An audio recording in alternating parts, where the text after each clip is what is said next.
médias. Voici un extrait du reportage de nos confrères de France 2. Voici à quoi ressemblera le projet. 426 puits de pétrole regroupés dans le nord-ouest de l'Ouganda et puis un pipeline géant de plus de 1400 km de long qui reliera la zone de production au port de Tanga, en Tanzanie. En tout, plus de 100 000 personnes seront affectées par les différents chantiers. Total a promis de dédommager tout le monde.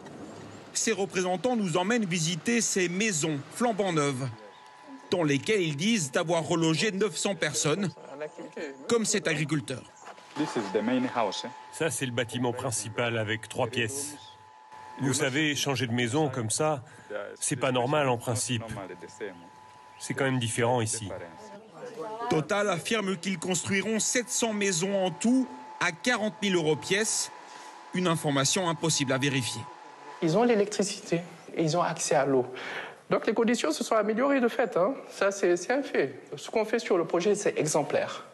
Exemplaire. Exemplaire selon Total. Pourtant, les mécontents comme Mugisha Djelouzi sont nombreux. Cet agriculteur a tout perdu, ses maisons, ses champs, et il affirme qu'il ne s'est vu offrir qu'une maigre compensation. Il voulait nous donner 3 000 €. Mais je ne veux pas de cet argent. Cette somme n'est pas suffisante pour me reloger ou reconstruire une maison quelque part. Il a refusé, mais dit avoir ensuite subi des pressions de la part des autorités ougandaises. Je n'ai pas eu le choix. J'ai dû partir.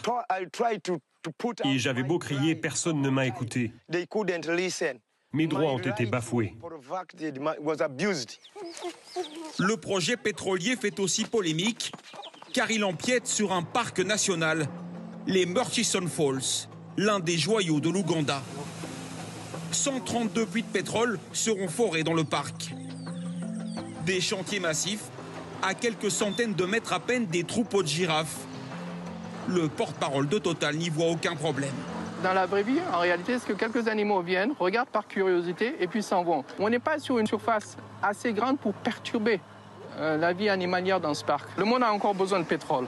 Il y a une nécessité de mettre en production de nouveaux champs pétroliers si nous voulons satisfaire cette demande. Le projet est aussi voulu et soutenu par les autorités ougandaises qui y voient une opportunité économique et travaillent main dans la main avec Total. Nous avons besoin de ce pétrole pour développer notre pays. Notre bébé est à l'intérieur, ici, sous terre. Il faut le faire sortir. Alors on doit ouvrir le sol, mais après, on peut recoudre, refermer la plaie. Les militants écologistes, eux, ne sont pas du même avis et se mobilisent jusque dans la capitale. Où les puits se trouvent, on s'attend à une destruction importante de la biodiversité. Et aussi, le projet va générer pas moins de 34 millions de tonnes de CO2 par an. Quand j'ai dénoncé les injustices du projet et les dangers pour l'environnement, j'ai été arrêté, intimidé, menacé. Le projet va à l'encontre de toutes les recommandations des experts pour limiter le réchauffement climatique. 30 millions de litres de pétrole seront bientôt extraits ici, chaque jour. Conception Alvarez, au vu de ce reportage, quel bénéfice pour les populations locales ? Oui, parce que tout à l'heure, on parlait donc des bénéfices que Total mettait en avant en termes d'emplois locaux. Mais finalement, nous, quand on rencontre les populations, et elles font le déplacement régulièrement, chaque année en tout cas,